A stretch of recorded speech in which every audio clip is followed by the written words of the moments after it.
SSC পরীক্ষা শেষে remote control 3তলা launch তৈরি করে তাক লাগিয়ে দিয়েছে 17 বছর বয়সী তরুণ জিসান। গত 8 বছরে বিভিন্ন নামে মোট 15টি লঞ্চ বানিয়েছে নারায়ণগঞ্জ রূপগঞ্জের ইয়াসিন হোসেন জিসান। জিসানের স্বপ্ন নিজের তৈরি লঞ্চে করে মাকে নানার বাড়িতে নিয়ে যাওয়ার। সেই স্বপ্ন বাস্তবায়ন করতে এই লঞ্চ বানানোর আগ্রহ জাগে তার।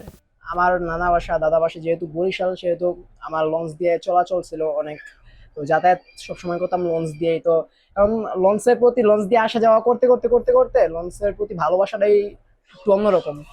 তো আমি ওইখান থেকে আর কি অরিজিনাল লঞ্চ থেকেই অনুপ্রেরণা পায়া, তারপর ওই জায়গা থেকে অনেক কিছু খুঁটিনাটি বিষয় আছে, ওই জায়গা থেকে দেখে আমি ছবি তুলে আইনা দেন বাসায় এসে মেক করা আস্তে আস্তে।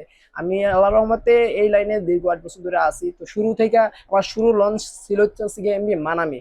তো মানামি দিয়েই আমার এই যাত্রাটা শুরু। এখন আস্তে আস্তে আমার আগায় যাওয়া। তো বর্তমানে আমার সবচেয়ে বিলাসবহুল লঞ্চ যেটা আছে সেটা হচ্ছে প্রিন্স আওলাদ 10। স্বাস্থ্যকর অল টাইম ফ্যামিলি কেক, সব সময় অল টাইম হেলদি লাইফ। পড়ালেখার পাশাপাশি দিনের পর দিন তার মেধা খাটিয়ে ককশিট, প্লাস্টিকের পাইপ, কাগজ, মোটর ব্যাটারি, বৈদ্যুতিক তার, রিমোট কন্ট্রোলার ও পাখা ব্যবহার করে প্রথমে মানামি নামের একটি লঞ্চ নির্মাণ করে জিসান। সর্বশেষ প্রিন্স আওলাদ 10 নামের হুবহু লঞ্চটি তৈরি করে সে।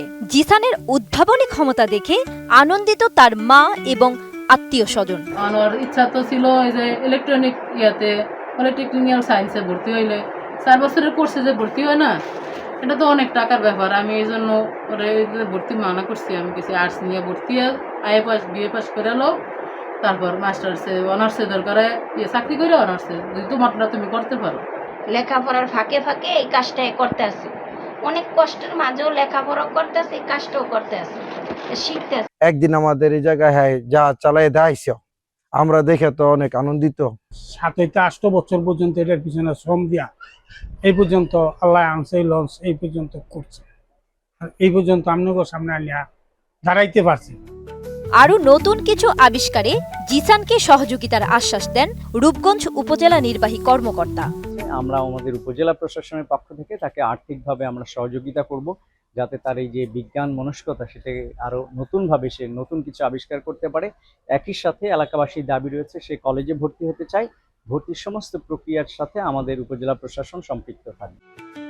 পলিটিক্যাল ইনস্টিটিউটে প্রাতিষ্ঠানিক শিক্ষা অর্জন করে দেশের কল্যাণে কাজ করতে চান এই মেধাবী শিক্ষার্থী।